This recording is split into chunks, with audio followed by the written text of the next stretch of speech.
1 Samuel capítulo 17, esse capítulo conta a história do mano a mano, da luta mano a mano, homem a homem, mais famosa da história, da literatura, da humanidade, da história bíblica.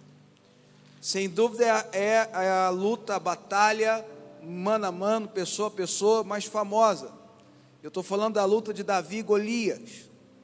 A Bíblia conta a história que o reino de Israel, ainda governado por Saul, foi desafiado pelos filisteus. Israel sempre estava disputando o território de Canaã. Os filisteus, as 5 tribos dos filisteus, era o que restou de reino organizado na terra de Canaã, na época de Davi, na época de Saul.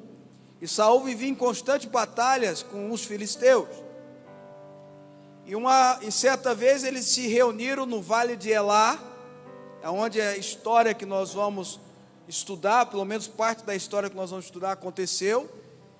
E nessa batalha, como era de costume no mundo antigo, um campeão de um lado desafia um campeão de um outro, um lutador desafia um lutador do outro, para que não houvesse tantas matanças. Quando tinha muitas guerras, muitas batalhas que haviam muitas mortes, às vezes recorriam a isso para que não houvesse tantas mortes. Vinha um lutador de um lado, um outro lutador de outro, e quem vencesse tinha ganhado a batalha. E os filisteus tomam a iniciativa, através do seu campeão, de um guerreiro conhecido como Golias, que tinha, a Bíblia fala a metragem, o seu tamanho em côvados, que era a metragem que tinha naquela época, o sistema métrico daquela época, mas que daria mais ou menos 2,80 metros de altura. Ou seja, acho que nem existe pessoas desse tamanho mais. E era guerreiro desde a sua mocidade, um lutador desde a sua mocidade. Vencia todas as disputas, todas as batalhas. Era um grande campeão, um grande soldado. Era tido como descendente dos Anaquins, que eram os grandes gigantes daquela época. Enfim, Golias vem e desafia, e periodicamente, ou melhor dizendo, diariamente, fazia um desafio ao povo de Israel da mesma forma, dizendo: venha um de vocês lutar comigo, e aí quem ganhar, ganhou a batalha.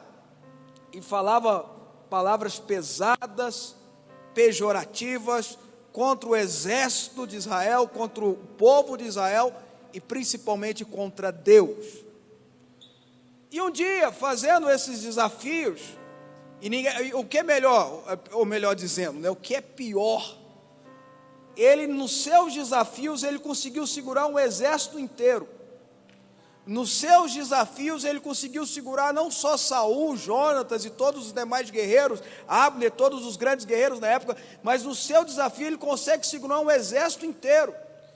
Eu estudei muito Samuel capítulo 17, eu gosto muito de pregar sobre esse texto, porque tem muita revelação, tem muita coisa bacana nesse texto. E uma das coisas que me chama mais atenção é que tem 4 versículos do capítulo 17 de Samuel para descrever o tamanho da armadura, o peso da armadura de Golias. Você veja o tamanho do medo do povo de Israel diante daquele gigante, diante daquele guerreiro. Quem escreveu o texto gastou 4 versículos para falar do tamanho da armadura, do peso. Ele fala do peso da ponta da lança. Veja o que o medo faz com a gente, veja o que o jeito que o medo nos inibe, não permite que a gente age, faz a gente ficar parado, imóvel diante das adversidades, diante dos problemas, diante das circunstâncias, faz a gente ficar parado, fez um exército. Então eu posso afirmar aqui para você que Golias estava vencendo a batalha mesmo antes de lutar. Golias estava vencendo a guerra mesmo antes de brigar. Ele estava vencendo um exército inteiro pelo poder de algo que o diabo muito usa contra todos nós: o poder da intimidação.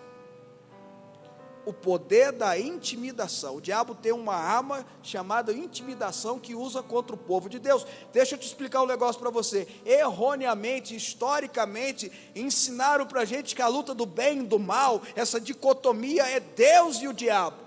Está errado. A luta não é contra Deus, o diabo. O diabo já tentou lutar contra Deus uma vez e dançou, perdeu. Foi jogado na terra. Ele sabe o fim da carreira dele, ele já leu a Bíblia. Diferente de alguns crentes, ele já leu a Bíblia toda. Ele sabe que na Bíblia está dizendo que ele vai ser condenado ao inferno. Ele sabe que o inferno foi preparado para ele. A luta do diabo não é contra Deus, essa luta ele já perdeu há muito tempo. A luta do diabo é contra a igreja do Senhor Jesus, é contra o povo de Deus. Essa é a luta do bem contra o mal. Vocês estão entendendo o que eu estou dizendo, amém ou não? Essa é a luta do bem contra o mal. E muitas das vezes o diabo nos vence, os nossos inimigos espirituais nos vencem, antes mesmo da luta começar. Antes mesmo da batalha começar, através do poder da intimidação. Mas um dia aquele Golias estava falando todos aqueles desaforos que ele costumeiramente falava. Chegou um rapaz, provavelmente com seus 17 anos, que a Bíblia fala que era viúvo de boa aparência. Ele chegou lá e ouviu. A diferença, a partir daquele momento, é que aquele rapaz, que a Bíblia conta que era um homem que buscava a Deus, que era um rapaz que buscava a Deus, que era cheio do Espírito Santo, ouviu o desafio. E a Bíblia diz aqui no verso 32, por favor leia comigo, diz assim: Davi procura Saul e fala, o rei Saul, Davi disse a Saul: não desfaleça o coração de ninguém por causa dele, por causa de Golias. Teu servo irá pelejar, ou pelejará contra o filisteu. Escuta aqui, meu irmão, Davi se dispôs a ir à batalha. Não há nenhum texto na Bíblia, não há registro em nenhum lugar, em Samuel 17 ou qualquer outro lugar da Bíblia, que diz que Deus falou para Davi ir para a batalha. Não há nenhuma mensagem, não há nada descrito nem na Bíblia, nem no Talmud, nem em outro lugar, dizendo que Deus falou para Davi: vá para a batalha contra Golias, eu vou com você, eu estarei com você. Não, foi uma atitude de fé, de disposição de Davi. Irmãos e irmãs, você que está em casa, você que está aqui no salão, há poder na nossa disposição. A nossa disposição mexe com Deus, a nossa disposição mexe com os céus, a nossa disposição age na terra, a nossa disposição atrai a presença do Espírito Santo, a nossa disposição atrai a força do Espírito Santo para nós.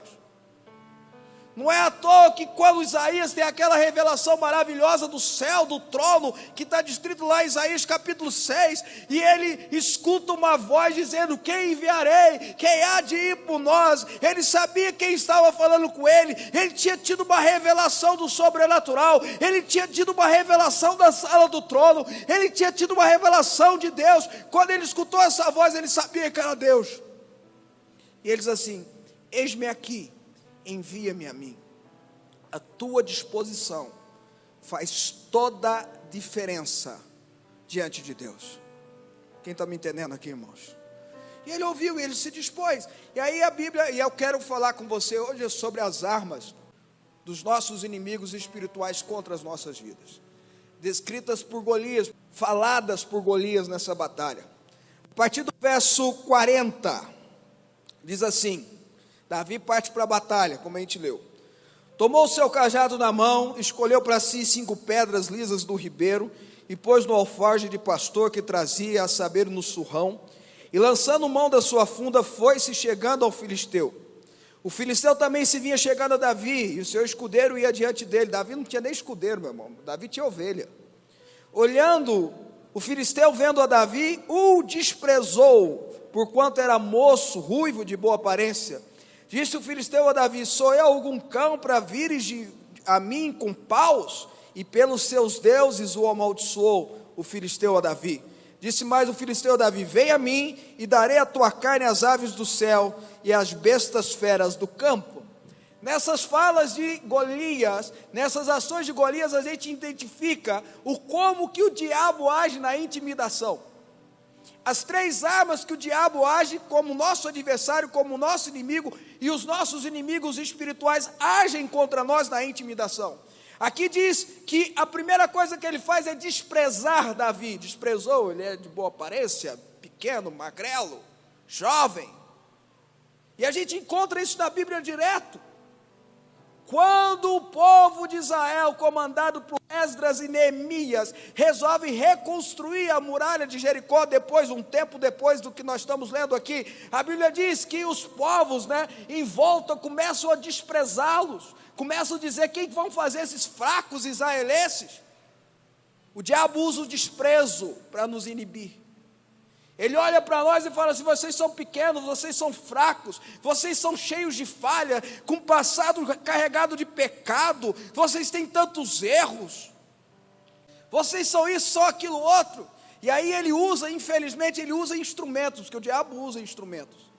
Infelizmente ele usa instrumentos, então ele usa uma mensagem que o pai falou para você quando você era criança, uma fala que a mãe falou para você quando você era criança: ah, esse menino não vai dar em nada. Esse menino é burro. Às vezes na tentativa até de fazer estudar, Esse menino é burro, não vai dar em nada. E você fica com aquilo na cabeça: eu sou burro, eu sou burro, eu sou burro. Vocês estão entendendo o que eu estou dizendo ou não? O diabo usa o desprezo. A segunda coisa que eu vejo aqui é que o diabo usa a maldição. A Bíblia diz que Golias amaldiçoa Davi pelos seus deuses. Aí então já é algo, não é mais no natural, é algo no sobrenatural. Ele começa a usar aquilo que ele tem de poder, entre aspas, sobrenatural, para atacar você, para atingir você. Ele começa a armar armadilhas para você cair. Ele começa a colocar coisas da internet diante de você para que você caia naquilo lá. Ele começa a lançar tentações que venham mexer com o seu coração ou com a sua mente, para que você se desvie do caminho do Senhor. Ele começa a agir sobrenaturalmente para afligir o céu natural, para desviar você da presença de Deus, através da intimidação também.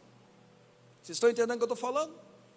Agora, toda vez que eu vejo uma maldição sendo lançada, e na Bíblia tem algumas, se não várias maldições lançadas, maldições que se cumpriram, maldições que vieram atacar povos, inclusive o povo de Israel. O povo de Israel sofreu o que sofreu por causa de atitudes que geraram maldição na vida deles. Eu lembro de Provérbios 26, verso 2. Se você quiser anotar, anote, porque esse versículo vale a pena anotar. Porque quando alguém chegar para você e dizer: há uma maldição hereditária na tua vida, quando alguém chegar para você e dizer: há uma maldição lançada sobre você, quando alguém dizer para você que na tua família tem uma maldição de tragédia, de morte, de divórcio, de não dar certas coisas, de ser um fracasso financeiro, qualquer maldição, você vai lembrar desse texto. Provérbios 26, 2 diz: maldição sem causa não pega. Maldição sem causa não pega, é bíblico. Se a brecha não é aberta, se você está debaixo do sangue de Jesus, se você está debaixo da graça do Senhor, se você está debaixo da proteção do Senhor, pode fazer trabalho espiritualista, pode lançar feitiçaria sobre a tua vida, pode lançar olho gordo, pode ter inveja, pode ter o que quiser, não pega. Não pega.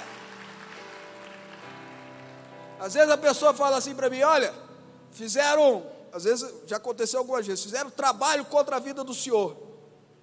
O que o senhor quer que faça? Faça nada. Faça nada. Maldição sem causa não pega. Pode ficar à vontade, pode fazer. Às vezes eu oro pela pessoa, que Deus alcance a pessoa, que Deus restaure a pessoa, que Deus faça uma obra na pessoa, e só porque ela tem raiva de mim, que ela converta na minha palavra, ainda por cima.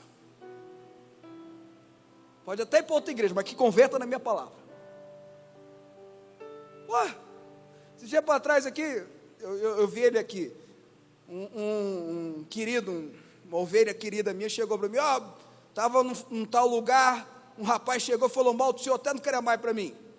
Eu olhei para ele assim e falei: você falou mal da minha mulher? Não. Falou mal dos meus filhos? Não. Então deixa falar. Pode falar à vontade. Não, mas ele é lá da igreja. Eu falei: pode continuar.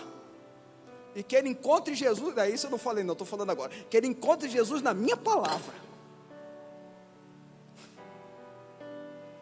Maldição sem causa não pega. Deixa eu continuar aqui por causa do tempo. Maldição sem causa não pega. Vocês estão me entendendo, amém ou não? Verso 44. Diz aqui que ele ameaçou Davi. Vem a mim, darei a tua carne às aves. Fez aquela ameaça. Terceira forma de intimidação que os seus inimigos espirituais usam com você é a ameaça. Vem que eu te pego. Vem que eu vou destruir você. Vem que vou. Põe teu pé aí. Vem para a conquista. Vem para a batalha. Você vê se eu não ganho de você. Está vendo? Ele tenta fazer você não entrar na batalha. Existem muitos homens e mulheres, escuta, existem muitos homens e mulheres de Deus chamados para o ministério, que teriam ministérios extremamente frutíferos e honrados, que não vão por medo de algo acontecer com a família. Eu vou guerrear contra o diabo, ele vai atacar minha família. Algo acontecer com a sua vida. Ele vê o sofrimento de um pastor, de um homem, de uma mulher de Deus, pensa assim, poxa, eu não vou entrar nisso não, olha o caminho que é. Vocês estão entendendo o que eu estou falando ou não? Isso é o diabo te ameaçando. A bispa falou aqui na oração, se eu não me engano, nenhum fio de cabelo da sua cabeça cai, uma folha de uma árvore cai, e a Bíblia diz que as próprias aves estão debaixo do controle de Deus, e aí Jesus fala, vocês valem muito mais do que os pardais. Qual é a sua preocupação? Você vale muito mais do que os lírios do campo. Qual é a sua preocupação? Deus está no controle da sua vida. Deus está cuidando de você. Pode vir a ameaça que vier, Deus está cuidando de você.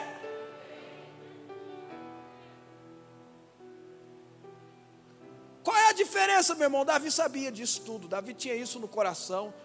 Davi topou a parada. Ouviu a maldição. Quem sabe, quem escreveu Provérbios 26:2 foi Salomão. Ele que escreveu, maldição sem causa não pega. Salomão é filho de Davi. Quiçá Salomão aprendeu com Davi. Vocês estão entendendo ou não? Davi sabia disso. E aí Davi, aquele rapazinho de 17 anos, ruivo, de boa aparência, magrinho, depois ele se torna um guerreiro, um general de guerra, um lutador, mas naquela época ainda não. Saul tentou vestir a roupa dele nele, tentou vestir a armadura dele, Davi não conseguia nem andar. Então Davi pega 5 pedras, pega o seu alforje, prepara a sua funda e vai para a batalha. Olha o que Davi responde no verbo, porque aqui está o segredo, tá, gente? Aqui está o nosso segredo para ir contra quem quer nos intimidar. Aqui está o segredo para ir contra quem quer nos amaldiçoar. Aqui está o segredo para ir contra quem quer nos ameaçar. Aqui está o segredo para ir contra quem vem nos desprezar. Davi, verso 45, porém disse ao filisteu, tu vens contra mim com espada e com lance e com escudo.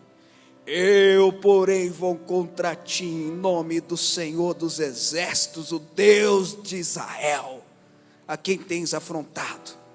Hoje mesmo o Senhor te entregará nas minhas mãos. Ferir-te-ei e tirarei-te a cabeça, e aos cadáveres do arraial dos filisteus darei hoje mesmo as aves dos céus e as bestas feras da terra. E toda a terra saberá que há Deus em Israel. Saberá toda essa multidão que o Senhor salva, não com espada, está vendo aí, meu irmão? Não com lança, porque do Senhor é a guerra, e Ele vos entregará nas suas mãos, nas minhas mãos. Escuta, rapidinho aqui, 3 princípios interligados, que fizeram Davi vencer. Se Golias tentou vencer a batalha antes da luta, Davi venceu a batalha antes da luta. Golias queria vencer a batalha antes da luta através da intimidação. Davi venceu a batalha espiritualmente antes da luta. Porque Davi declarou 3 coisas, eu fiz aqui um resuminho. Eu vou em nome do Senhor. Você está vindo aí em teu nome, você está vindo em nome dos filisteus. Eu não estou em nome de Israel, eu estou no nome do Senhor, Deus Todo-Poderoso. Segunda coisa, ele disse ao filisteu, o Senhor te entregará nas minhas mãos. Ele não disse vai ser a minha pedrinha na tua testa. Ele não disse vai ser a minha espada. Ele não disse vai ser a minha estratégia de batalha, a minha estratégia de guerra, o meu planejamento, o meu não sei o que. Ele disse assim: o Senhor vai te entregar nas minhas mãos. Ele jogou para Deus, ele atribuiu para Deus. Ele estava dizendo ali, sabe o que, meu irmão? Eu vou vencer e a vitória quem vai ter dado é Deus. Não vai ser o Davizinho aqui, vai ser Deus que vai ter vencido. Se não fosse Deus, eu estaria enrolado. Mas porque Deus está comigo, o Senhor te entregará nas minhas mãos.